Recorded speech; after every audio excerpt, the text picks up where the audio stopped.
Baik teman-teman, senang kali. Perkenalkan, saya Rianti Sofianingsih selaku moderator pada malam hari ini yang akan membantu jalannya kajian rutin bisnis syariah atau kantin bisnis. Oke teman-teman, pada malam hari ini kita akan membahas sedikit banyaknya tentang jual beli kredit. Bagaimana yang teman-teman ketahui, jual beli merupakan suatu kegiatan yang tidak bisa terlepas dari setiap manusia. Namun, jual beli ini tidak hanya dilakukan secara tunai atau cash, ada juga yang menggunakan sistem kredit.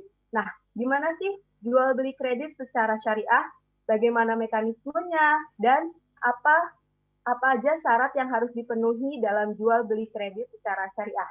Oleh karena itu teman-teman, untuk membahasnya, mari kita undang atau kita sambut pemateri kita, yaitu konsultan bisnis syariah dan founder dari Al-Kautsar Consulting, Ustadz Prima Al-Kautsar. Assalamualaikum Ustadz. Waalaikumsalam warahmatullahi wabarakatuh. Ustadz, terdengar suaranya? kedengeran Ustadz? Ya. Izin matikan kameranya ya, soalnya lagi nggak bagus jaringannya. Baik Ustadz. Oke Ustadz, langsung aja nih.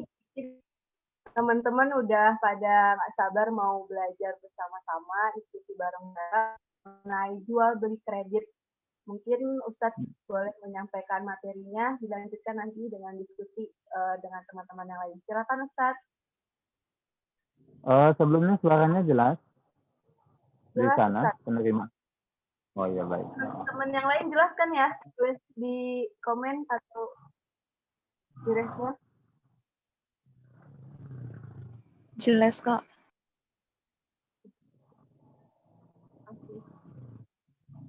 Jelas Ustadz, alhamdulillah, boleh mulai. Kita mulai ya. Bismillahirrahmanirrahim. Assalamualaikum warahmatullahi wabarakatuh. Alhamdulillah nahmaduhu wa nasta'inuhu wa nastaghfiruhu wa na'udzu billahi min shururi anfusina wa min sayyiati a'malina. May yahdihillahu fala mudilla lahu wa may yudlil fala hadiya lahu. Asyhadu an la ilaha illallah wa la syarika lahu wa asyhadu anna Muhammadan abduhu wa rasuluhu la nabiyya ba'da. Allahumma shalli wa sallim ala sayyidina Muhammad wa ali sayyidina Muhammad amma ba'du. Bersyukur kita kepada Allah SWT atas semua karunia yang diberikan kepada kita, sehingga malam ini kita bisa melanjutkan kajian rutin kita tentang bisnis syariah. Nah, malam ini tema kita mengangkat tentang jual beli kredit. Sebelumnya saya mohon maaf pada teman-teman semuanya atas gangguan jaringannya yang tadi coba dicari-cari baru bisa masuk lagi. Beberapa kali saya coba masuk tadi nggak bisa. Mudah-mudahan ini tidak mengurangi semangat teman-teman semua untuk bisa belajar tentang bisnis syariah, khususnya jual beli kredit pada malam hari ini. Nah, mungkin terkait dengan jual beli kredit, teman-teman mungkin yang di ekonomi syariah jurusannya mungkin sudah familiar dengan istilah jual beli kredit. Nah, mungkin teman-teman memahami bahwa istilah jual beli kredit itu yang biasa dipahami secara umum itu adalah murabahah. Ya, murabahah itu nama lain dari jual beli kredit atau jual beli tempo. Nah, malam ini kita akan membahasnya lebih dalam lagi terkait dengan apa yang biasanya teman-teman dapatkan di tempo. Nah, sebelum kita masuk ke pembahasan jual beli murabahah, kita harus mengetahui terlebih dahulu apa hukumnya jual beli itu. Jual beli kredit itu di dalam Islam seperti apa hukumnya. Nah, untuk dalil jual beli kredit itu nanti bisa kita buka di dalam Al-Quran, surah Al-Baqarah ayat 282. Ya, di mana Allah Subhanahu wa taala berfirman di situ, A'udzubillahi minasyaitonirrajim, bismillahirrahmanirrahim. Ya ayyuhallazina amanu, idza tadayantum bidaini ila ajalin musamma fa'tubuh. Hai orang-orang yang beriman, apabila kalian melakukan muamalah atau transaksi tidak secara tunai, atau maksudnya di sini adalah tempo atau kredit, ila ajalin musamma, untuk waktu yang ditentukan, faktubuh, maka hendaklah dicatat. Ya. Jadi Al-Baqarah 282 ini secara umum dalil yang membolehkan jual beli secara tidak tunai atau kredit. Nah, dari hadis Nabi SAW, kita bisa melihat bahwa Nabi SAW juga pernah kemudian membeli makanan pada orang Yahudi secara tempo atau tidak tunai juga. Dan kemudian beliau menggadaikan atau menjadikan baju besi beliau sebagai jaminan dari pembelian makanan kepada Yahudi tadi. Bisa kita lihat dari hadis beliau yang diriwayatkan oleh Imam Muslim. Ana Rasulullah sallallahu alaihi wasallam istara min Yahudi ta'aman ila ajalin wa rahanuhu dira'ahu lahu min hadid. Bahwa Rasulullah sallallahu alaihi wasallam membeli dari orang Yahudi makanan sampai tempo waktu tertentu, kemudian beliau mengagungkan baju besi milik beliau. Nah, jadi Al-Baqarah 282 dan hadis tadi ini menjadi dalil tentang keumuman atau kebolehan transaksi jual beli secara tidak tunai atau secara kredit. Nah, setelah kita mengetahui hukumnya di dalam Islam, sekarang kita kemudian lanjut bagaimana kemudian jual beli kredit ini harus dilakukan. Sebagaimana dengan jual beli pada umumnya, ada rukun-rukun yang harus dipenuhi ketika ingin melakukan transaksi jual beli secara tidak tunai atau secara kredit. Secara umum, rukun jual beli tidak tunai itu sama dengan rukun jual beli secara tunai. Ada 3 rukun yang kemarin kita sempat bahas ya. Yang pertama itu adalah al-aqidani, 2 pihak yang melakukan akad. Di mana kedua pihak yang melakukan akad ini masing-masing pihak harus memenuhi syarat-syarat yang diwajibkan oleh syariat untuk masing-masing pihak yang boleh melakukan akad. Yang kemarin kita bahas ya, syarat orang-orang yang boleh melakukan akad itu salah satunya orangnya harus berakal. Ya. Minimal dia tidak mengharuskan balik, tapi dia minimal mumayyiz. Ya, harus berakal, mumayyiz, dan dia harus memiliki ahliyah atau kemampuan dalam melakukan transaksi jual beli, dan dia juga harus memiliki syaratul wilayah. Dia betul-betul orang yang kemudian memiliki kekuasaan untuk melakukan transaksi tersebut. Jadi kedua belah pihak yang ingin melakukan transaksi jual beli secara tidak tunai itu harus memenuhi syarat-syarat yang dijelaskan oleh syariat tadi. Yang kedua yang agak banyak itu pembahasan terkait dengan mahalul aqdi atau objek akad dari transaksi jual beli tadi. Kemudian yang ketiga ada sigot. Untuk al-aqidani dan sigot ini tidak terlalu banyak pembahasannya. Mungkin nanti kita akan lama membahas di bagian mahalul akad, objek akad. Barang-barang apa saja yang kemudian boleh dibeli secara tidak tunai atau secara kredit. Secara umum, barang-barang yang ditransaksikan, dijual, itu harus memenuhi 6 syarat. Ya, baik jual beli tunai maupun jual beli secara kredit. Yang pertama itu, barang itu harus tohir atau suci. Jadi jual beli baik tunai maupun kredit barangnya itu harus suci. Maka tidak boleh kemudian menjual barang-barang yang sifatnya najis. Ya, walaupun nanti di beberapa contoh barang itu ada pengecualian dan ada istilah ulama di situ. Misal contoh jual beli kotoran hewan. Ya. Jual beli kotoran hewan itu sebagian ulama mengharamkan transaksi tersebut. Namun sebagian lagi membolehkan dengan syarat itu hewan-hewan yang kemudian halal dimakan. Maka halal juga kemudian dijual kotorannya yang sudah menjadi pupuk.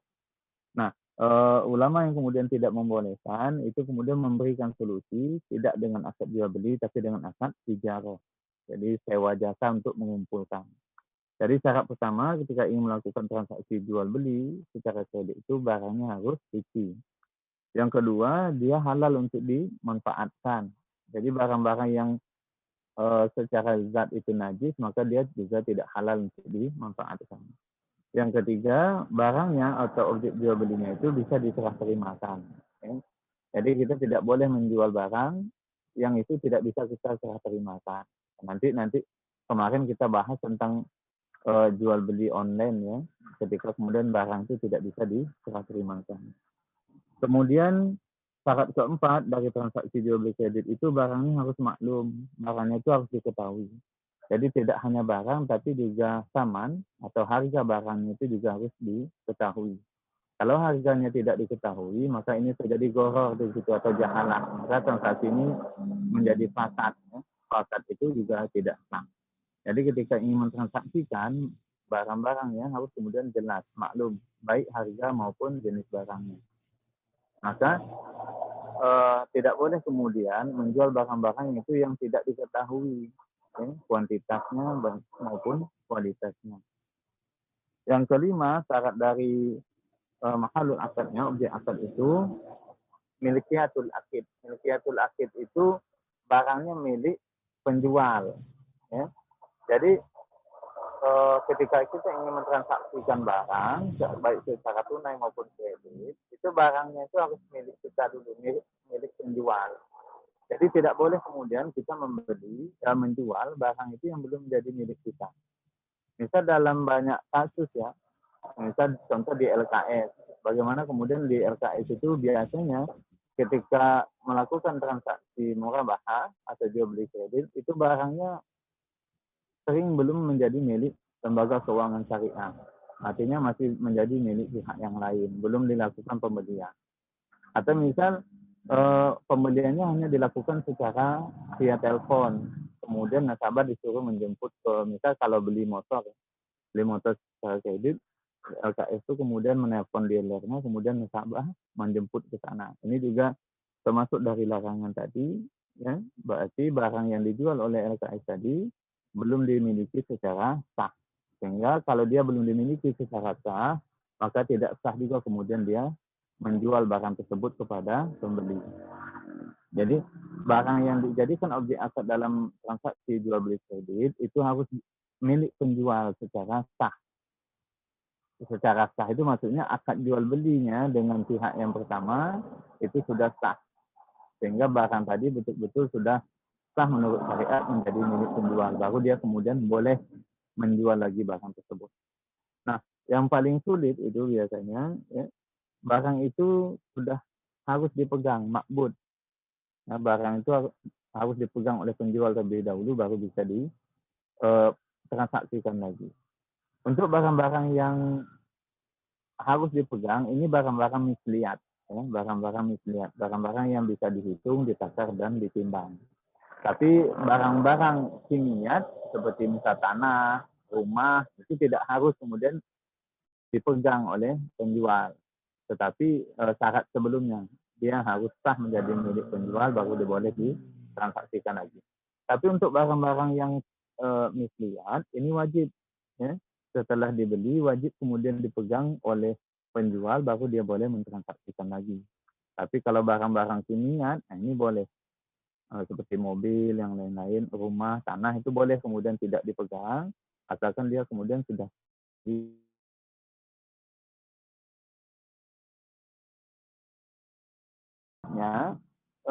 untuk syarat barang yang boleh dijual secara kredit itu dia tidak termasuk barang-barang ribawi. Jadi kalau barang-barang ribawi dia tidak boleh ditransaksikan ya secara kredit atau secara tempo. Bisa kita lihat dari hadis Nabi SAW ya, az-zahabu bil-zahabi wal fiddatu bil-fiddati.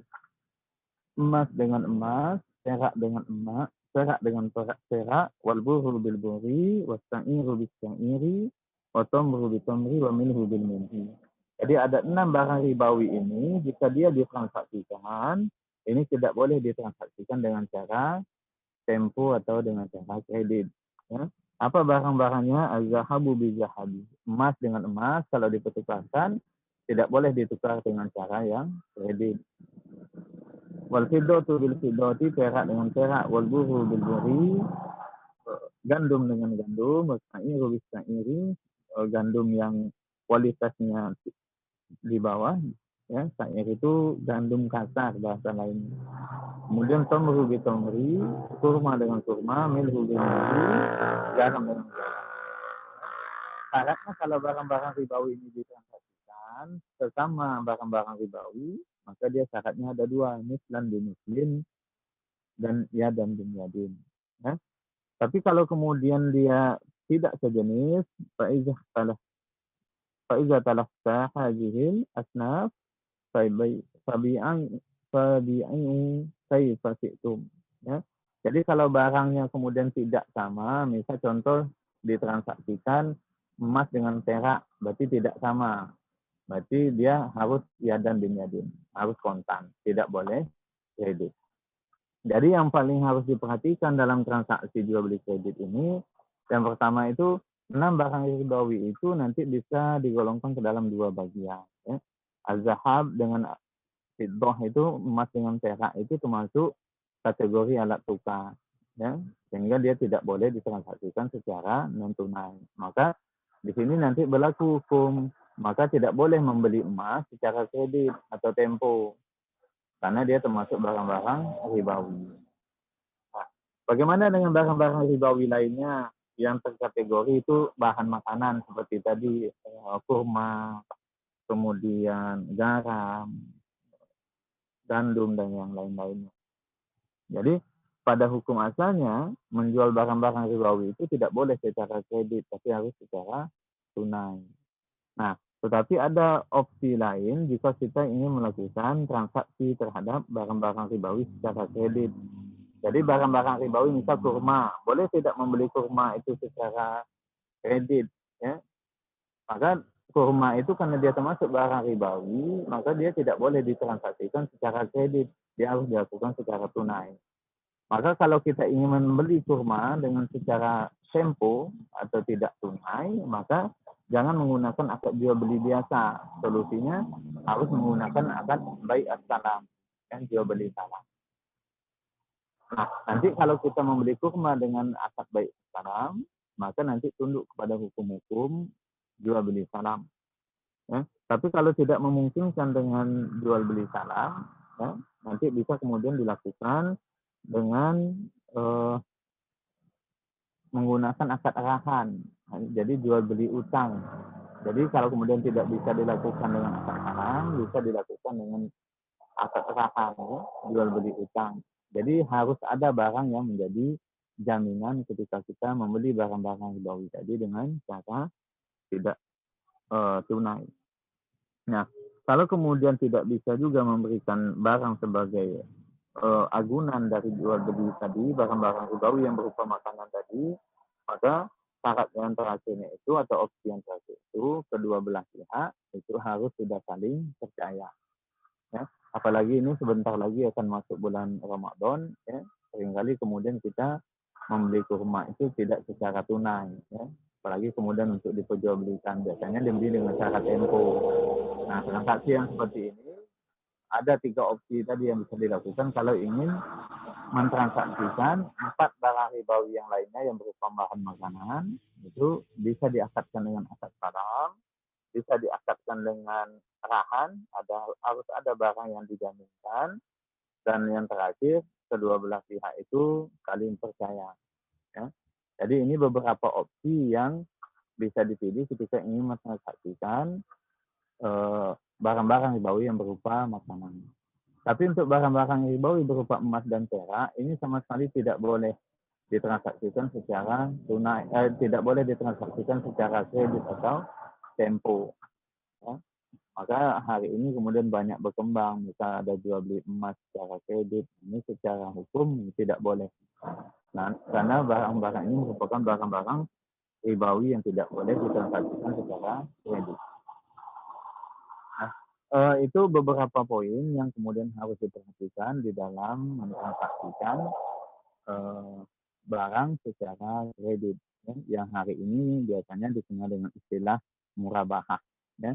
Ada beberapa poin yang tadi menjadi penekanan, yaitu terkait dengan barang itu harus dimiliki dahulu, baru kemudian boleh dijual. Jadi tidak boleh kemudian menjual barang itu tanpa kemudian dimiliki terlebih dahulu. Nah, kalau hari ini kita lihat ada beberapa praktek ya terjadi yang terkait dengan masalah jual beli tidak tunai atau murabahah.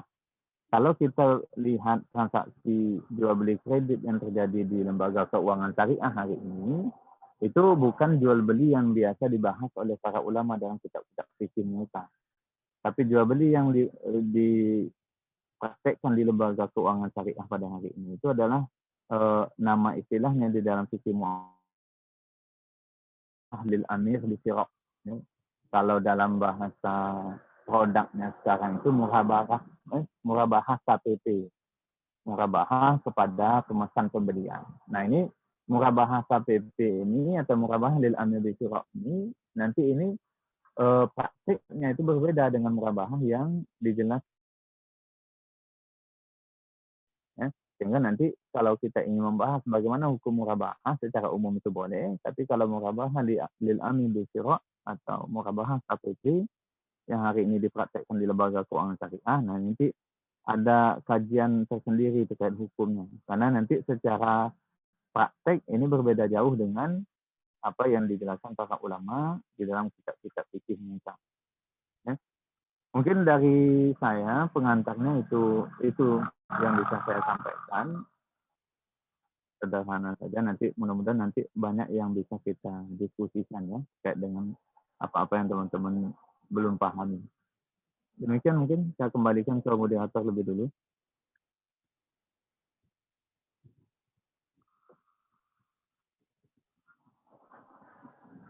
Baik, terima kasih Ustadz atas sedikit pengantarnya tadi. Dari teman-teman ada yang mau bertanya? Sebelumnya tadi Ustadz sudah menjelaskan ya, jadi jual beli kredit itu bisa bahasa lainnya juga itu murabahah. Nah, itu sudah terdapat atau landasan ayatnya itu terdapat pada Quran Surah Al-Baqarah ayat 282.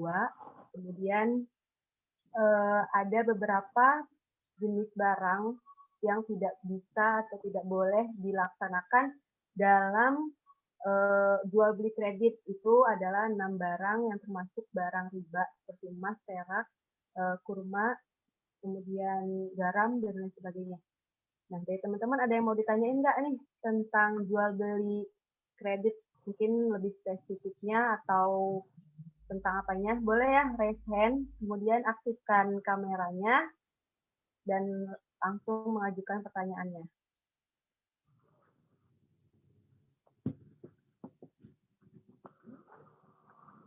Ada? Halo, Assalamualaikum. Waalaikumsalam. Oke,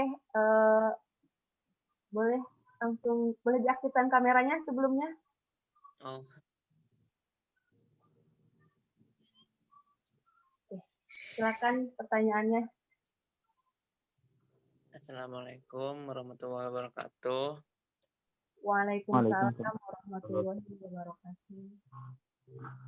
Terima kasih kepada Bapak yang telah menjelaskan tadi pengantar yang ingin saya tanyakan ya, kan banyak ya, kayak lembaga-lembaga berhubungan dengan bank itu ya, yang lakukan transaksi murabahah itu Pak.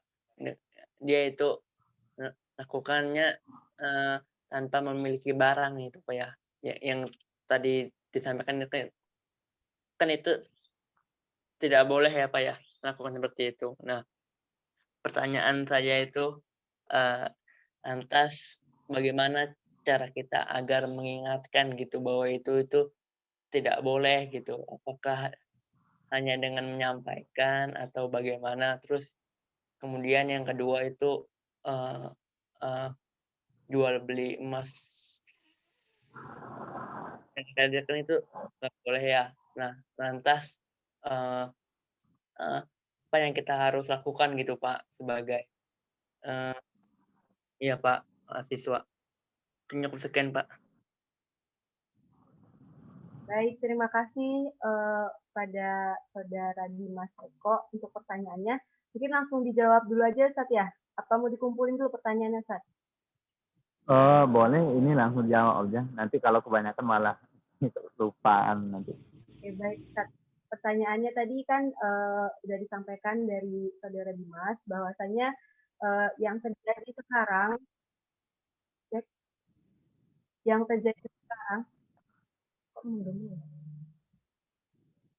jelas nggak suara aliansi Ya. teman-teman? Jelas. Yang terjadi sekarang kan di masyarakat itu seperti contoh yang Ustaz sebutkan tadi mengenai jual beli kredit emas itu kan di lembaga-lembaga atau di perbankan itu kan udah mulai dipraktekkan ya Ustaz. Nah itu emang bener gak boleh Ustaz atau ada mungkin landasan lain dari mereka yang digunakan? Nah lalu apa kita sebagai mahasiswa apa yang bisa kita lakukan gitu Ustaz? Iya. Jadi seperti ini ya, terkait dengan apa yang dipraktekkan di lembaga keuangan syariah, memang kalau kemudian kita mengacu pada praktek lembaga keuangan syariah, pasti mereka mengacu kepada fatwa dari Dewan Syariah Nasional. Ya. Tapi nanti kita harus bisa mempelajari atau mentelaah lebih lanjut ya. Karena nanti ada beberapa hal yang harus kita perhatikan ketika ingin melihat praktek di lembaga keuangan syariah. Memang pada satu sisi praktek mereka itu didasari atas fatwa Dewan Syariah Nasional. Artinya berarti yang harus kita telaah atau kita pelajari lebih dulu itu bagaimana fatwa Dewan Syariah Nasional terkait dengan produk tadi. Yang kedua, nanti baru kita lihat apa yang kemudian dijadikan landasan hukum dari fatwa tersebut. Jadi ini harus kita kaji. Yang berikutnya setelah kita tahu, oh ternyata landasan hukum yang dipakai oleh Dewan Syariah Nasional itu seperti ini. Nah, kemudian kita lihat bagaimana prakteknya di lembaga keuangan syariah. Kalau kemudian teman-teman yang pernah membaca fatwa Dewan Syariah, ya, fatwa Dewan Syariah Nasional itu kan bersifat umum, ya, tidak kemudian menjelaskan perkara-perkara teknis di situ. Nah, perkara teknis itu biasa ditentukan oleh lembaga keuangan syariah. Nah, di sinilah yang kemudian kita harus melihat di mana titiknya, titik miskomunikasinya itu, apakah di fatwanya, apakah kemudian di prakteknya di lembaga keuangan syariah. Nah, secara legal kita bisa mengajukan ya. Kalau nanti teman-teman melihat ada penyimpangan terkait dengan praktek dari lembaga keuangan syariah itu, secara legal teman-teman itu bisa mengajukan kepada institusi yang sudah ditunjuk oleh negara. Ya. Dalam hal ini OJK, Otoritas Jasa Keuangan. Nah, tapi stepnya biasa seperti ini. Teman-teman kalau yang ingin menasihati atau mencoba meluruskan praktek yang terjadi di lembaga keuangan syariah, yang pertama harus teman-teman lakukan itu mendatangi pihak lembaga keuangan syariah. Nah, cuman kendalanya kalau lembaga keuangan syariah itu biasanya memiliki DPS, Dewan Pengawas Syariah. Nah, biasa DPS ini hanya ada di kantor pusat. Artinya kalau teman-teman ingin mencoba meluruskan atau paling tidak berdiskusi, kok ternyata prakteknya seperti ini. Nah, itu biasanya mendatangi lembaga keuangan syariah itu di kantor pusatnya, karena biasa DPS-nya itu ada di kantor pusat. Nah, kalau kemudian nanti lembaga keuangan syariahnya itu tidak merespon, nah nanti teman-teman bisa melakukan pengaduan kepada Otoritas Jasa Keuangan. Nah, nanti Otoritas Jasa Keuangan akan mempelajari aduan dari teman-teman. Kalau kemudian ternyata lembaga keuangan syariah itu melanggar syariat dalam prakteknya, maka nanti OJK bisa kemudian memberikan sanksi dari berupa sanksi teguran sampai kemudian pembekuan lembaga keuangan syariah. Ya. Itu secara legal itu seperti itu yang bisa teman-teman lakukan terkait dengan ketika nanti dijumpai praktek-praktek yang tidak sejalan dengan hukum syariat di lembaga keuangan syariah. Ya. Jadi teman-teman juga harus mengkaji terlebih dahulu fatwa-fatwa yang dikeluarkan oleh Dewan Syariah Nasional dan apa yang menjadi landasan hukumnya. Itu ya. Itu untuk pertanyaan yang pertama. Pertanyaan kedua terkait dengan jual beli emas secara kredit. Ya. Memang kalau kita melihat fatwa Dewan Syariah Nasional, itu Dewan Syariah Nasional membolehkan jual beli emas secara kredit. Ya, dalam fatwa Dewan Syariah Nasional dibunyikan seperti itu, membolehkan jual beli emas secara kredit. Nah, cuman kalau kemudian kita lihat dalilnya, ya, salah satu argumentasi dari Dewan Syariah Nasional membolehkan jual beli kredit itu sama hadis yang saya bacakan tadi juga. Ya. Dewan Syariah Nasional itu menjadikan hadis ini juga sebagai dalilnya.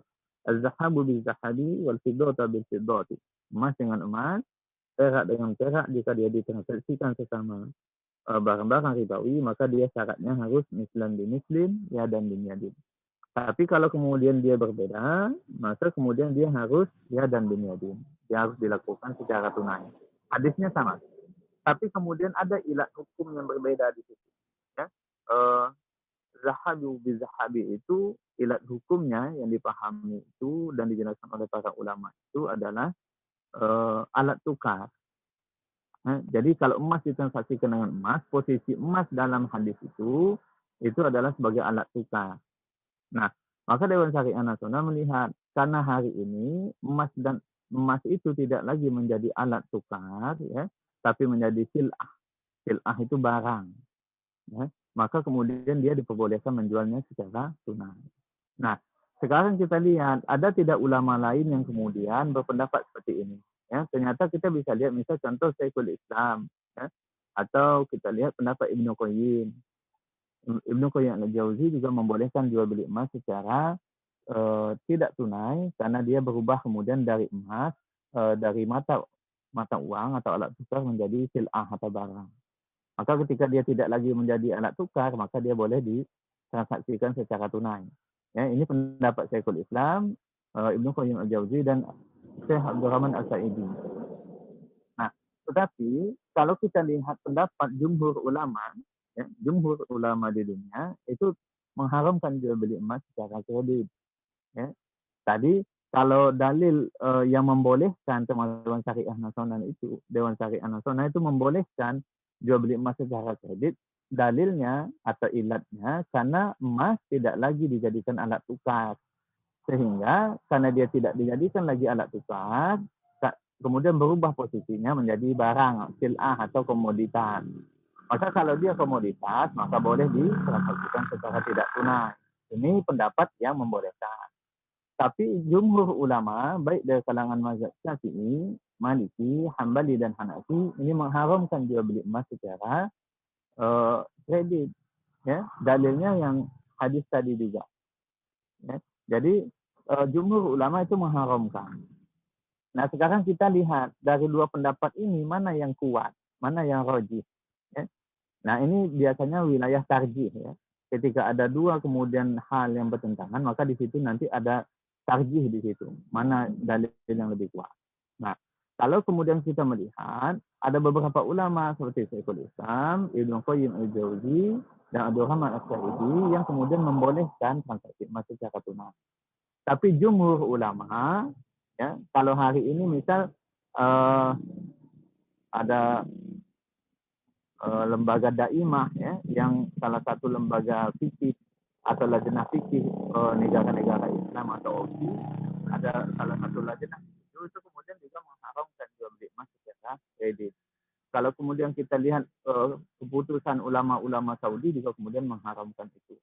Kemudian kita lihat ijma ulama secara dunia juga kemudian mengharamkan jual beli emas secara kredit. Itu yang pertama. Yang kedua, ada hadis lain, ya. Ada hadis lain dari Abdullah bin Ubaid, ya. Ketika kemudian terjadi perang Khaybar, Abdullah bin Ubaid kemudian ingin membeli kalung, ya. Kalung yang terbuat dari emas, tetapi di situ ada permatanya. Nah, ketika kemudian masalah ini diadukan kepada Rasulullah, maka Rasulullah memerintahkan untuk memisahkan. Ya, jadi Abdullah bin Ubay itu membeli kalung, ya, yang terbuat dari emas itu seharga 12 dinar. Nah, setelah kemudian ditukarkan, ternyata kemudian berat kalung itu lebih dari 12 dinar. Nah, kemudian Rasulullah menyuruh memisahkan itu antara permata dan emasnya, kemudian baru bisa ditransaksikan. Dan itu jumlahnya harus sama. Nah, kalau kemudian kita melihat hadis dari Abdullah bin Ubaid ini, yang ditransaksikan di situ adalah kalung dan dinar. Ya. Padahal di situ kalung dalam bentuk emas, bukan dalam bentuk dinar. Tapi ditransaksikan dengan dinar, tapi kemudian dianggap sama-sama kemudian menjadi barang-barang ribawi. Sehingga dia harus ditransaksikan dengan jumlah yang sama. Nah, jadi ini dalil kedua. Ya. Tadi dalil umumnya melarang, kemudian ada hadis lain yang kemudian menjelaskan ternyata ketika ada salah seorang sahabat membeli emas, kalung emas seharga 12 dinar, Rasulullah menyuruh itu dilakukan secara tunai, tidak boleh secara kredit. Nah, kemudian dalil lain yang menguatkan keharaman dari jual beli emas secara kredit itu apa? Ya, kita bisa lihat hadisnya. Larangan pendapat yang mengharamkan jual beli emas secara kredit itu lebih kuat daripada yang membolehkan. Karena dari hadisnya kita bisa lihat di situ lafaznya az-zahabu bil-zahabi, emas dengan emas, ya, wal fiddatu bil fiddati, perak dengan perak. Tapi di situ tidak dikatakan ya dinar dengan dinar, dirham dengan dirham. Artinya jumhur ulama di dunia menganggap bahwa emas itu selamanya akan tetap bisa berfungsi sebagai alat tukar. Ya. Walaupun kemudian hari ini dia tidak jadi alat tukar, tapi fungsinya tidak akan pernah berubah dari jadi alat tukar. Sehingga di jumhur ulama di seluruh dunia, nanti teman-teman bisa cek fatwa-fatwa ulama dunia yang kemudian mengharamkan jual beli emas secara kredit. Ya, kalau ya kita sudah paham ada 3 dalil yang kemudian mengharamkan itu, sementara dalil yang membolehkan itu hanya 1, karena ilat kesamaan hukumnya saja kemudian membuat mereka membolehkan jual beli emas secara kredit. Ya.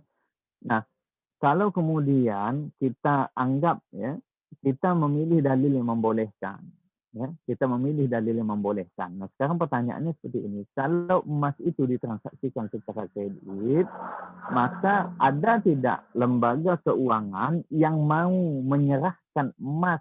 Misal kita beli emas 5 gram secara kredit, kita bayar nih. Misal cicilannya anggap 1 bulannya hanya 500.000. 5 gram itu sekarang sekitar 5 juta. Ada nggak lembaga keuangan atau LKS yang mau menyerahkan emas itu ketika kemudian kita beli secara tidak tunai atau kredit? Enggak, Pak. Tidak ada. Semua lembaga keuangan syariah tidak ada yang mau. Kenapa? Karena emas itu walaupun dia tidak dijadikan mata uang, dia tetap sifatnya liquid, gampang dijual. Iya, Pak. Ya. Nah, sehingga biasanya LKS itu kemudian menambahkan akad yang lain agar kemudian emas ini tidak diserahkan, maka dilakukan akad arahan. Jadi emas ini langsung kemudian dijadikan barang gadai, barang jaminan untuk transaksi kredit. Ya, dalam kajian saya ini nanti akan masuk kategori multi akad yang diharamkan Islam. Nah, maka dalam hal ini saya lebih cenderung mengambil pendapat yang mengharamkan jual beli emas secara kredit. Ya, mengikuti pendapat ulama-ulama di dunia dan fatwa dari lembaga fikih dari negara-negara OKI dan dalil-dalil yang kemudian lebih kuat daripada pendapat-pendapat yang membolehkan. Ya, jadi setelah kita tarjih 2 pendapat ini, pendapat yang mengharamkan jual beli emas secara kredit lebih kuat. Nah, maka kaidahnya dalam kita beramal ya, ketika ada 2 pendapat yang kemudian berbeda, maka kaidahnya di dalam usul fikih itu al-amalu bidalil rajih wajib. Jadi kaidah usul fikihnya apabila kita beramal, maka hukum beramal dengan dalil yang rajih itu adalah wajib. Sedangkan beramal dengan dalil yang marjuh, dalil yang tidak kuat, ini adalah tidak boleh. Jadi kalau kita sudah memahami bagaimana kekuatan dalil dari masing-masing pihak yang membolehkan dan yang mengharamkan, maka setelah kita tahu mana yang lebih kuat dalilnya, maka kita harus berpegang kepada dalil yang lebih kuat dan meninggalkan pendapat yang lemah. Demikian ya yang bisa saya jawab. Wallahu a'lam. Pak. Halo, Pak. Ya, silakan. Mau nanya, Pak, itu buku referensinya kalau bagi pemula apa ya, Pak ya? Biar enak, Pak ya. Maaf, Pak. Buku referensi. Iya. Antum bisa bahasa Arab? Enggak, Pak. Enggak. Coba antum nanti cari buku yang paling mudah ya tentang jual beli itu kitab Al-Buyu' Al-Qadimah wal Mu'asirah karangan Syekh Yusuf Mahmud As-Sabatin. Nah, itu lebih kuat dari sisi pemaparan dalilnya. Nanti bisa dilihat di situ. Nanti kalau sudah kerja nanti antum boleh chat Ana, nanti Ana kirimkan judul bukunya. Ya, Pak, makasih, Pak. Nah, kalau nama kitabnya Al-Buyu' Al-Qadimah wal Mu'asirah. Di situ juga dibahas tentang bursa ya. Bursa saham dan segala macam lengkap di situ. Termasuk transaksi kontemporer. Demikian saya kembalikan ke moderator. Insyaallah, syukran Ustaz atas pemaparannya. Bagaimana dari penanya? Ada yang mau ditanyakan lagi? Saudara Dimas? Halo, Pak. Ya, silakan. izin bertanya satu lagi nih Pak. Ini kan ada berita ya Pak ya di berita-berita di TV ya atau di Google ya. Jadi saya pernah baca ada pasar muamalah gitu Pak.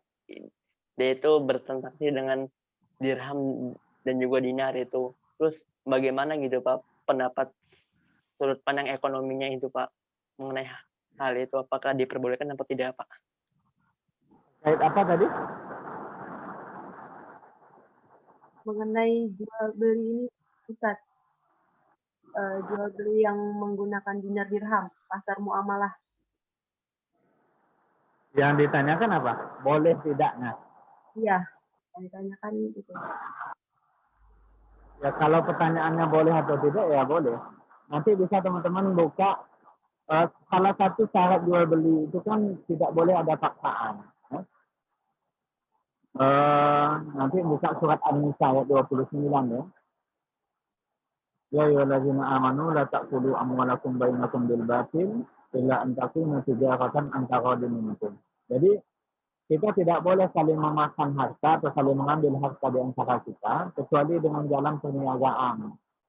Ya.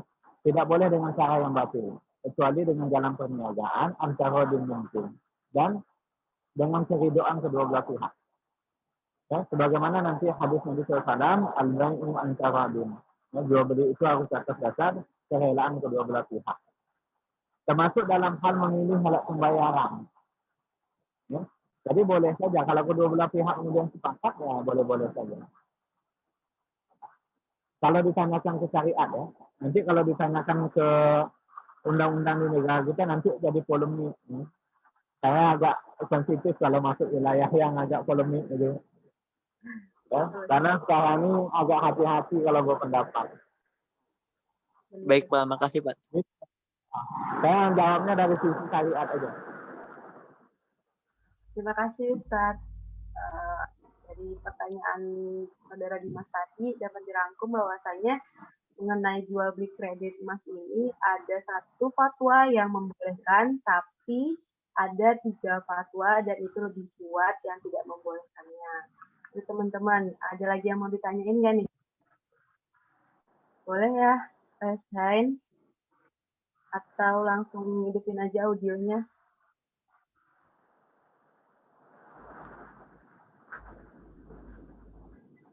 Apa Ustaz? Boleh bertanya nih Ustaz? Oh boleh silakan moderatornya mau nanya nih. Nanya sambil nunggu teman-teman yang lain. Sebelumnya Yanti belum terlalu paham tentang kredit emas ini dan belum terlalu banyak baca literasinya Ustaz. Tapi dari penjelasan Ustaz tadi itu seperti kerajaan Saudi Arabia itu mengharamkan kredit jual beli emas secara kredit dan berbagai negara Islam juga itu seperti itu ya Ustaz. Nah berarti kredit emas ini atau yang lebih didengar di masyarakat itu nabung emas itu tuh baru di Indonesia kah Ustaz atau bagaimana ya Ustaz? Kalau soal transaksi di luar negeri saya belum tahu ya. Belum tahu ada atau tidak yang seperti itu. Gitu.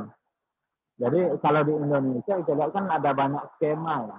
Ada jual beli emas secara kredit betul, ada yang tabungan emas, ada macam-macam tergantung lembaga keuangannya. Gitu. Kalau untuk di luar negeri saya belum tahu nih bagaimana apakah ada praktek jual beli emas secara kredit di sana atau tidak. Tapi tadi saya meluruskan sedikit ya, tadi kesimpulan dari moderator tadi terkait fatwa ya. Jadi bukan ada 3 fatwa yang mengharamkan, bukan. Tapi kalau kita lihat fatwa ijma ulama dunia itu mengharamkan jual beli itu. Nah dalilnya itu ada 3 tadi. Tapi bukan 3 fatwanya. Fatwanya 1, tapi kemudian dalil yang digunakan oleh ulama tadi itu ada 3 dalil tadi. Syukran Ustaz. Apa teman-teman ya? Itu teman-teman. Ada ya tadi kayaknya besok-besok ini harus ada hadiah kita nih. Soalnya kalau yang nanya 3 pertanyaan tadi kayaknya harus dapat payung nih. Masya Allah. Boleh Ustaz. diajukan proposal. Dapat kawin atau nanti dapat piring cantik yang nomor 3. Dapat pulsa juga, alhamdulillah Ustaz kalau mahasiswa. Kalau sama saya biasanya kalau tatap muka biasanya saya selalu bawa buku untuk hadiah. Nanti kapan-kapan ketemu di Mas, nanti bisa request nanti bukunya. Insya Allah, siap-siap. Kalau teman-teman yang lain, ada yang mau ditanyakan, silakan. Ustaz, saya ingin nanya Ustaz, yang berkenaan tentang tabungan emas sama yang kredit emas nih Kak Ustaz. Kalau tadi kan dijelaskan kalau sebenarnya kan tabungan emas ini kan kalau kita lihat secara spontan ya hampir mirip kayak kredit emas kan. Tapi kalau kita gunakan kayak tabungan emas ini seperti kayak aset tuh ke depan atau misalnya untuk tabungan apa ya? Tabungan kayak utuh emang tabungan itu bisa nggak Ustaz? Kan kalau misalnya kredit emas kan seakan-akan kita kayak ngutang gitu kan untuk kita melunasi emas tersebut kan. Nah kalau misalnya utang ini kan kita kan kayak memegang aset tuh ke depan gitu istilahnya ya tabungan kayak untuk simpanan gitu Ustaz. Jadi itu gimana Ustaz? Silakan Ustaz, boleh langsung dijawab mungkin Ustaz. Jadi di sini kita harus lebih teliti ya dalam melihat produk lembaga keuangan itu. Jadi boleh enggak nabung tabungan emas? Nah, jadi bahasanya itu tabungan emas. Jadi yang harus kita lihat apakah tabungan emas ini itu akad pertamanya ketika membeli itu apakah yang dibeli di situ adalah emas? Misal ada akad beli emas sekian gram, kemudian nanti dicicil. Ya, nanti begitu uangnya sudah cukup di tabungan, baru kemudian emas senilai itu diberikan. Kalau transaksi tabungan emasnya model begitu, maka itu haram. Maka itu kan termasuk jual beli emas. Tapi kalau transaksinya model begini tabungan emasnya, ada dibuka tabungan, nama tabungannya tabungan emas, kemudian nanti nasabah memasukkan uang sedikit, ya. Nanti kalau sampai dalam jumlah tertentu, baru kemudian dibelikan emas. Nah, ya. Nah, kalau yang model begitu boleh, asalkan ketika dia ditransaksikan, misalnya ada uang 1 juta. Ini kata lembaganya ini udah bisa Pak dibelikan emas, uang 1 jutanya dapat 1 gram. Ya udah berarti ditransaksikan. Uang 1 jutanya ditarik dari rekening, emas 1 gramnya diserahkan ketika itu juga secara tunai, boleh. Ya. Tapi yang harus diperhatikan dalam tabungan emas, dia transaksinya tidak boleh mengikat. Ya, artinya kalau yang namanya tabungan, nanti kan kita terikat lagi dengan akad tabungan. Akad tabungan itu kan biasanya yang benarnya itu qard, bukan wadiah. Ya, harusnya akad tabungan di lembaga keuangan syariah itu qard, bukan wadiah. Jadi kalau kemudian dia nabung, berarti dia harus boleh ngambil uangnya kapanpun dia mau. Tapi kalau dengan tabungan emas itu dia sudah masukkan uang, nggak bisa lagi dia ngambil uangnya, berarti itu bukan tabungan. Berarti dia beli emas. Itu. Jadi ngelihatnya nanti di sana, apakah dia nabung, apakah dia beli. Kalau dia bisa mengambil uangnya kapanpun dia mau, berarti itu tabungan, murni tabungan. Tapi kalau dia tidak boleh ngambil uangnya, begitu sudah dimasukkan tidak boleh diambil, lah berarti dia membeli emas. Nah, membeli emas secara kredit itu yang tidak boleh. Nah, jadi ngelihatnya nanti di sana, apakah boleh diambil atau tidak. Kalau boleh diambil, insya Allah tidak ada masalah. Walau. Gimana penanya? Oh ya, jadi kita lihat semuanya dari akadnya dulu ya. Kalau tabungan emas kan untuk akad awalnya kan dari wadiah ya kan. Jadi kalau untuk kredit ini itu lebih ke qard ya Ustaz.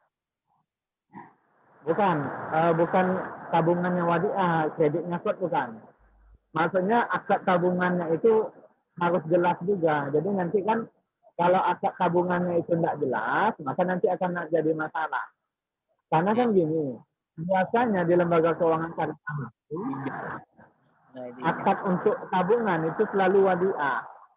Sementara wadiah itu titipan. Kalau titipan dia tidak boleh dipakai uangnya.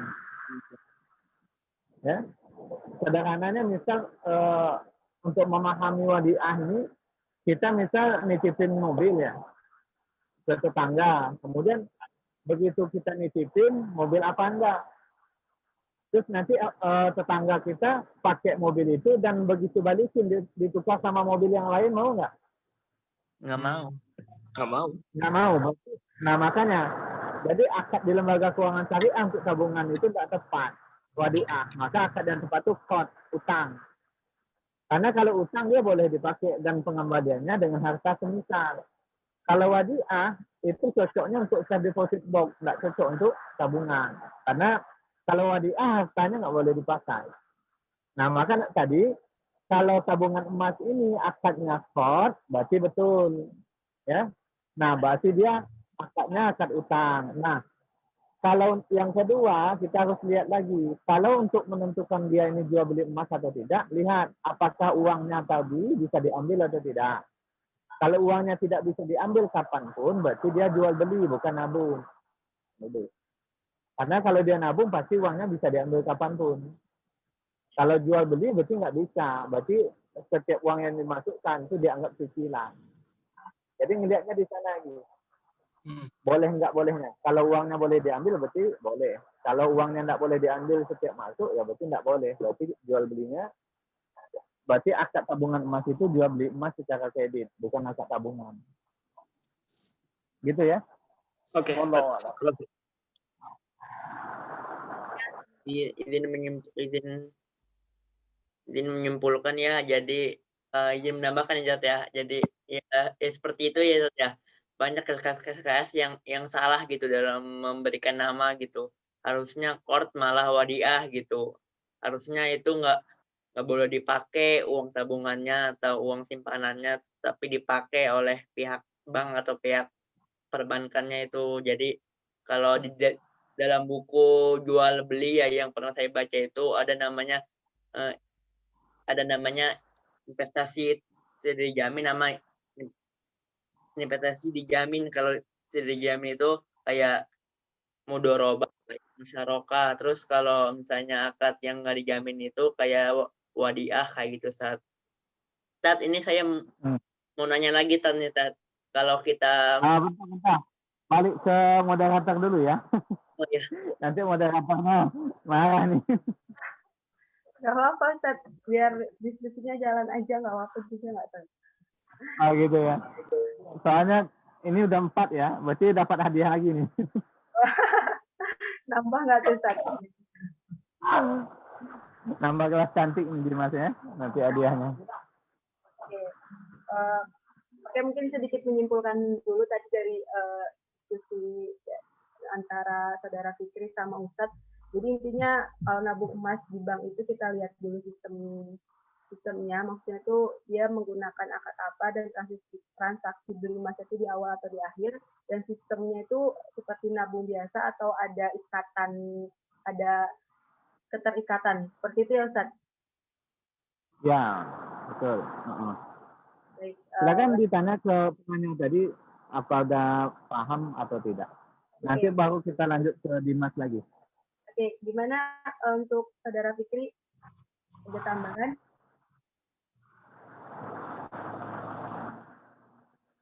Cukup ya? Oke, cukup. Oke, terima kasih. Dari teman-teman yang lain mengenai ini ada yang mau dibahas lagi mungkin sebelum beda pembahasan? Nggak ada yang nanya kredit motor ya dari tadi ya? Di awalnya soalnya udah diiniin tabung emas, jadi ada mikir ke situ semua. Karena kalau kredit motor ini biasa lebih sensitif ini. Oke. Oke. Mau bertanya lagi ya? Iya, bentar ya. Silakan. Sangat ya Dimas ya. Jual beli kredit ya. Kan tadi ada berbagai penjelasan dari Ustadz ya yang pertanyaan saya itu kayak gini Tat. Kalau seandainya ada pihak ketiga ya yang bertransaksi di antara penjual dan pembeli, nah boleh nggak sih saat itu apakah diperbolehkan dan apa karakteristik yang yang harus ada, Tat? Apakah harus begini atau begini gitu, Tat? Mohon Afwan, cara. Afwan, sebelumnya ini transaksi pihak ketiga itu maksudnya dalam jual beli kredit juga ya? Atau udah beda pembahasan lagi? Iya itu. Masih dalam kredit juga ya? Iya. Contohnya apa? Contoh kasusnya, supaya nanti bisa lebih tepat. Gimana tuh, Saudara Dimas? Misalnya saya beli motor di bank ya, di bank. Nah, terus pihak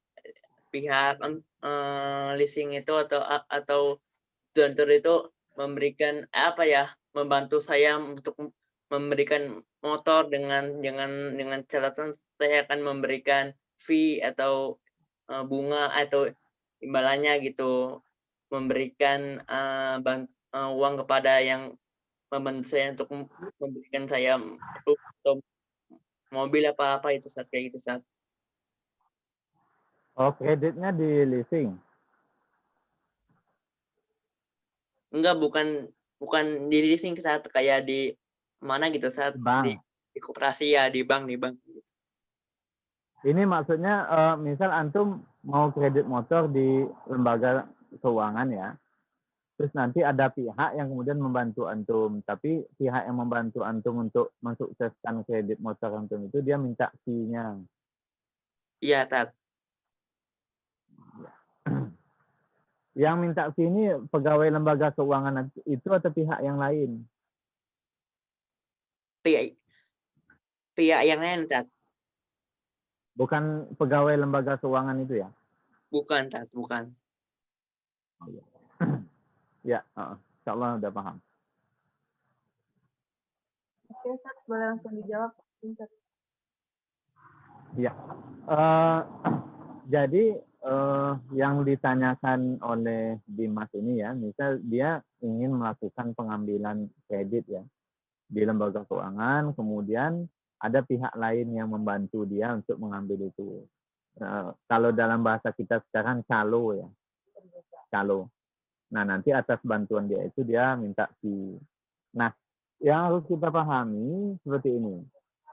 Di dalam Islam itu ada profesi yang menghubungkan antara penjual dan pembeli. Ada. Itu namanya akadnya samsaroh.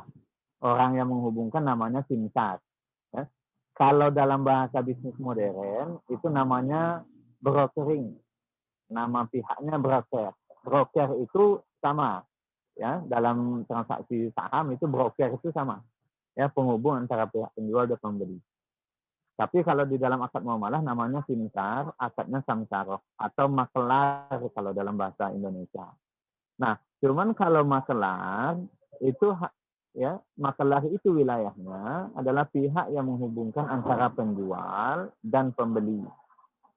Ya, artinya dia harus menjadi pihak penghubung di salah satu pihak. Misal contoh ya, ini contoh untuk kasus simsar. Misal saya punya tanah. Saya punya tanah, satu bidang tanah, kemudian saya katakan kepada misal Dimas, antum bisa nggak tolong carikan orang yang beli tanah saya. Nah, saya jual tanahnya 1 miliar. Antum silakan cari orang yang beli, nanti kalau laku, saya kasih fee-nya 5% dari harga jual. Nah, Dimas itu posisinya simsar, makelar bagi saya, orang yang ingin menjual tanah. Maka tugas Dimas mencari pembeli. Nah, begitu juga sebaliknya. Nanti pembeli misal contoh, Dimas saya butuh tanah nih, lokasinya di sana, bisa nggak carikan saya penjual? Nah, itu Dimas posisinya simsar atau akadnya samsar, makelar. Kalau akadnya makelar seperti itu boleh. Ya, tapi yang kayak saya tadi boleh. Dan itu hanya terkait dengan jual beli. Ya, tidak terkait dengan jasa. Jadi dia hanya menghubungkan penjual dan pembeli. Nah, kalau kemudian ini calonya, misal calo dalam masalah jual beli kredit, dia dilihat lagi. Ya, dia ini menghubungkan yang seperti apa. Ya. Karena hari ini kalau kita ingin kredit, ya tinggal langsung saja ke lembaga keuangannya. Karena kalau calo itu biasanya nanti konotasinya negatif ya. Orang yang kemudian memanfaatkan pihak lain untuk mendapatkan keuntungan. Tapi kalau simsar tidak. Simsar itu ada akadnya, ada akad dengan pemilik barang. Ya. Jadi kalau yang dimaksud di masa dia adalah calo, maka tidak boleh. Ya. Karena calo itu nanti konotasinya negatif. Kecuali kalau dia jadi simsar, ada akad betul. Nah, biasanya kan kalau calo ada akadnya. Ya.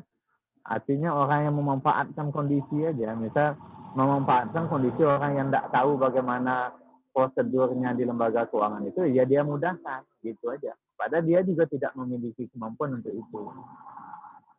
Nah, ini ya, terkait yang ditanyakan Dimas tadi, kalau dia itu yang dimaksud simsar, yang memang berakad dengan penjual atau pembeli, maka dia boleh. Misal dia memang akadnya dengan lembaga keuangan itu memang dia kerja untuk lembaga keuangan itu, mencari orang yang ingin membeli.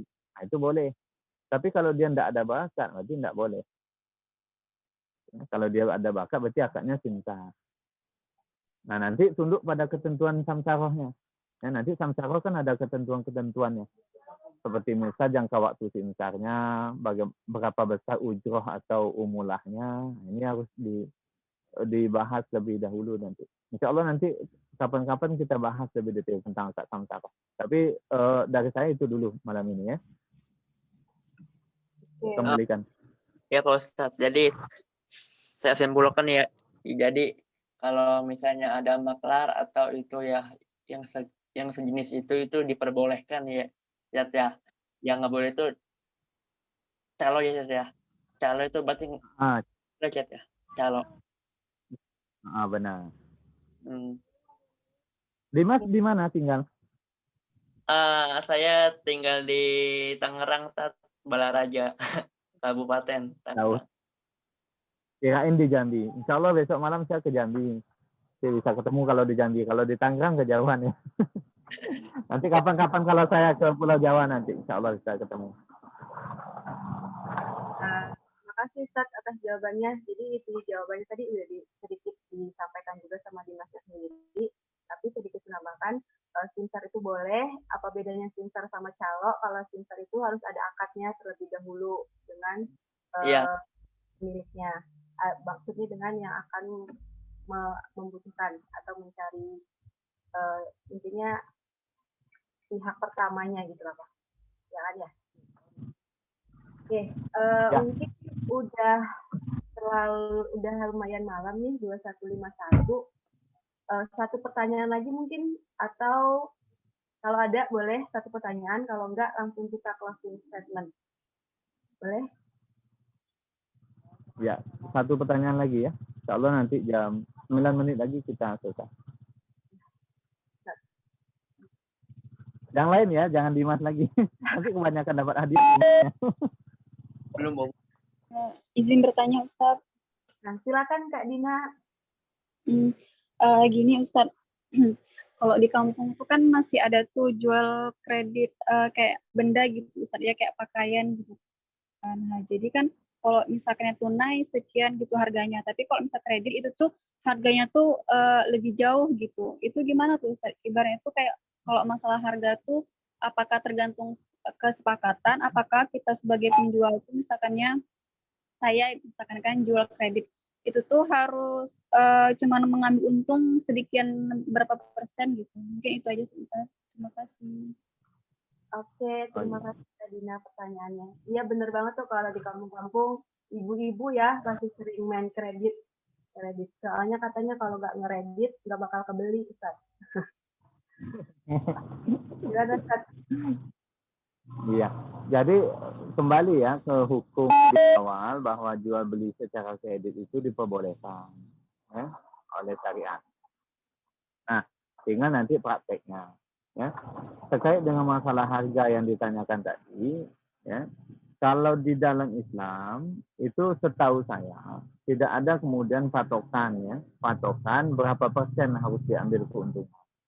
Tapi yang ada itu adalah larangan untuk melakukan raban fahisi. Raban fahisi itu harga yang terlalu jauh dari harga pasar.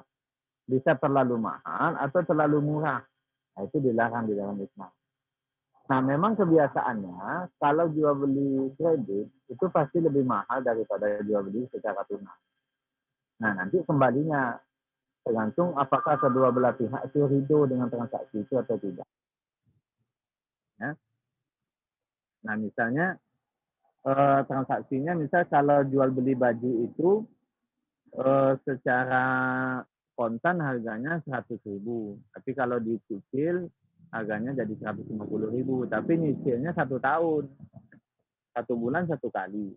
Ya, berarti kan nanti penjualnya memutar modalnya akan lebih lama, ya, dan keuntungannya itu 1 tahun keuntungannya hanya sekian, ya. Dan terkait dengan harga itu nanti dikembalikan pada kedua belah pihak, apakah kemudian ridho atau tidak dengan harga itu. Nah, cuman yang tidak boleh terjadi dalam jual beli kredit itu jual beli dua harga, itu tidak boleh. Ya, misal contoh gini, sudah disepakati harganya di awal, misal kalau harganya kredit selama 1 tahun harganya bajunya 150.000, ya. Nah, tapi kalau nanti misal kalau udah jalan 6 bulan misal, terus kemudian kita melunasi, nanti harganya berubah. Ya, misal kalau nanti udah jalan, gimana Bu? Misal kalau nanti saya udah jalan 3 bulan, terus saya mau melunasi, apakah nanti bisa berubah harganya? Oh bisa, nanti kalau seandainya 3 bulan jalan, terus nanti mau dilunasi, nggak jadi 1 tahun, nanti kita kasih harga 120. Misal. Nah, kalau transaksinya model begitu, nggak boleh, haram. Ya. Kenapa? Karena itu transaksi dua harga. Jadi kalau sudah disepakati harga kreditnya misal 150.000, apakah pembayarannya itu sesuai dengan waktu yang sudah disepakati atau dipercepat, harganya tidak boleh berubah. Ya, harus tetap segitu. Kalau dibayar dalam waktu 6 bulan ya 150.000 juga. Dibayar dalam 3 bulan juga segitu. Tidak boleh berubah harganya. Nah, perubahan harga itu membuat transaksi tadi menjadi batal. Ya, kalau batal maka barang tadi kemudian tidak sah dimiliki secara hukum. Nah, gitu ya. Jadi nggak boleh ada opsi kalau harga dilunasi lebih cepat harganya berubah, itu nggak boleh ada dalam transaksi jual beli kredit. Gitu ya, wallahu a'lam. Oke, terima kasih Ustaz. Jadi intinya itu tergantung kesepakatan antara penjual dan pembeli mengenai harga di awal dan sistem pembayarannya. Ustaz. Ya. Oke, ada tambahan dari penanya Kak Dina? Oh gitu ya Ustaz ya. Kalau kayak gini lagi Ustaz, misalkan kan dia nggak kredit gitu kan, kayak jual biasa aja gitu kan. Tapi dia ini kan ibarat itu kan si penjualnya kan pakai apa ya, marketingnya gitu Ustaz. Jadi dia jual tuh lebih murah gitu dari penjual lainnya. Ibarat kan kita kan biasanya kan kalau jual itu kan menurut harga pasaran tuh kan, misalkannya 10.000 gitu aja 10.000. Ini dia tuh kayak kayak apa ya, harganya tuh jauh gitu. Itu tuh gimana tuh Ustaz? Apakah dibolehkan? Apakah kita tuh ada unsur gimana gitu? Sekian Ustaz. Ya. Oke, Tafadhol Ustaz. Jadi seperti yang saya jelaskan tadi, ya, yang di dalam Islam itu tidak boleh ada ghaban fahisi. Ghaban fahisi itu menjual suatu barang, ya, itu dengan harga yang terlalu jauh, terlalu tinggi dari di atas harga pasar atau terlalu murah. Nah, ghaban fahisi ini dilarang di dalam Islam dan hukumnya haram. Ya, misal contoh barang ini pasarannya 10.000, kita jual barangnya 30.000, nah, itu nggak boleh. Itu ghaban fahisi namanya. Ya. Nah, nanti kaitannya nanti kalau dikaitkan nanti dengan transaksi multi level nanti bisa kenanya di sana. Ya, ghaban fahisi, barangnya harusnya murah tapi dinaikkan harganya terlalu tinggi di atas harga pasar. Tidak hanya terlalu mahal tapi terlalu murah pun tidak boleh. Ya, karena nanti akan merusak harga di pasaran. Nah, itu tidak boleh transaksi yang model begitu. Nah, nanti melihatnya itu, ini tidak ada patokannya, cuma melihatnya itu tergantung nanti apa yang kemudian dipahami masyarakat. Apakah kemudian harga ini sudah termasuk ghaban fahisi atau tidak. Ya. Karena nanti beda tempat itu kan beda harga ya. Misal contoh, barang ini kalau dijual di pasar, di kota, harganya 10.000. Tapi karena kita jualnya jauh ke pedalaman, dan misal ke tempat itu kita butuh waktu lagi misal 3 jam 4 jam pakai motor atau harus menyeberangi sungai. Nah, nanti harganya nggak bisa kita samakan harga di sana dengan harga di kota itu nggak bisa. Karena nanti kan perjalanan ke sana pasti menambah kos. Nah, maksudnya itu harga umum yang dipahami masyarakat itu seperti apa. Kalau sudah jauh di atas harga pasar itu, maka tidak boleh. Atau terlalu murah juga nggak boleh. Karena ini nanti bisa menghancurkan harga pasar. Ini dalam bahasa muamalah namanya ghaban fancy. Terlalu mahal atau terlalu murah di atas harga pasar. Baik. Gitu ya. Jadi siapa? Dina ya. Terima kasih Ustaz untuk jawabannya. Kak Dina, bisa dipahami ya Kak? Terima kasih Ustadz, sudah cukup jelas. Oke, berhubung waktu sudah tidak memungkinkan untuk melanjutkan diskusi kita pada malam hari ini, teman-teman, mungkin kita lanjutkan diskusinya pada next week atau minggu depan dengan judul yang berbeda lagi. Sebelumnya ada closing statement mungkin dari Ustadz, silakan Ustadz. Baik. Jadi teman-teman semuanya insya Allah dirahmati Allah SWT, sebagai seorang muslim, kita itu ketika ingin melakukan transaksi muamalah, maka harus dilakukan dengan ilmu. Ya. Maka sebelum kita melakukan transaksi muamalah, maka pelajarilah ilmunya terlebih dahulu. Agar ketika kita melakukan transaksi muamalah itu, transaksinya menjadi halal. Ya. Karena ketika kita melakukan transaksi muamalah sebelum paham ilmu agama, maka kita pasti terjerumus kepada larangan-larangan Allah. Ya. Kalau kemudian kita kutip pendapat Imam Ali bin Abi Thalib dalam salah satu perkataan beliau, kata beliau, man tajaro, siapa yang berdagang, qabla ayyatafaqaha, sebelum kemudian dia paham ilmu agama, faqih dalam masalah, yastatamu fi riba, maka dia akan terjerumus ke dalam riba, summa tatamu, kemudian terjerumus di dalam lagi, summa tatamu, dan terjerumus lagi. Ya. Artinya ketidaktahuan kita terhadap ilmu agama, khususnya dalam bidang muamalah, akan menyebabkan kita pada akhirnya bermaksiat kepada Allah. Maka sebelum kita melakukan transaksi muamalah, belajarlah ilmu muamalah terlebih dahulu, terutama bagi teman-teman yang sudah memulai untuk belajar berdagang atau berbisnis. Ya. Jangan berdagang dulu, belajarlah ilmu muamalah lebih dulu, agar nanti hasil yang didapatkan menjadi halal dan berkah, sehingga memudahkan hisab kita di hadapan Allah, bukan sebaliknya malah membuat hisab kita di hadapan Allah semakin susah karena hasil yang kita dapatkan dari bisnis menjadi haram. Demikian yang disampaikan, mudah-mudahan kita lebih semangat lagi dalam belajar bisnis. Demikian. Baik, terima kasih Ustaz untuk closing statement-nya. Oke, mungkin